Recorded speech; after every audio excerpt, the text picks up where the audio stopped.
Your honour, যে সংস্থা পরীক্ষা করে তারা পরীক্ষা করেই এই কারখানা শুরু করার অনুমতি দিয়েছে, আর আমি সেই কাগজ আদালতে জমা দিয়েছি।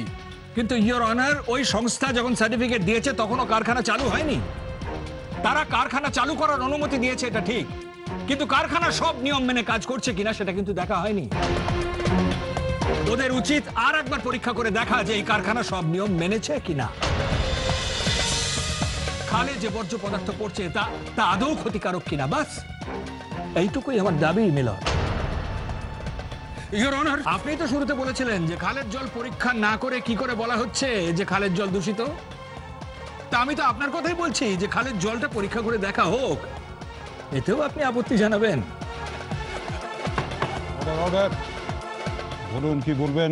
ইওর অনার, বললাম তো যে সব লোক চলে যাবে, কারখানা বন্ধ হলে কর্তৃপক্ষের অনেক আর্থিক ক্ষতি হবে। অজিতেশ বাবু, আপনাকে একটা কথা বলি, আরো 7 দিন যদি কারখানাটাকে চলতে দেওয়া যায় তাহলে কি আপনার খুব আপত্তি হবে? মিলন, আদালত যা সিদ্ধান্ত নেবে আমি সেটাই মেনে নেব। সেক্ষেত্রে 7 দিনের মধ্যে আপনাদের কিন্তু রিপোর্ট দিতে হবে। ইওর অনার, 7 দিনের মধ্যে? আর কোনো কথা হবে না, 7 দিনের মধ্যেই রিপোর্ট জমা দিতে হবে। তারপর আদালত সিদ্ধান্ত নেবে কারখানা চলতে দেয়া হবে কি হবে না। একটা সংস্থা এই পরীক্ষা করবে, তারা 7 দিনের মধ্যে আসবে কিনা, তারা পরীক্ষা করতে পারবে কিনা, সেটা তো আমাদের হাতে নেই ইওর অনার। আদালত সেই সংস্থাকে অনুরোধ করছে 7 দিনের মধ্যে এই রিপোর্ট জমা দিতে।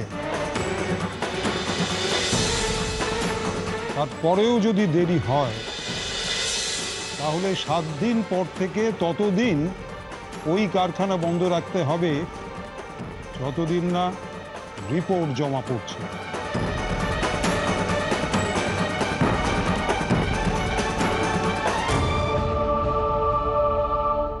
আজকের মতো আদালত স্থগিত রাখা হলো।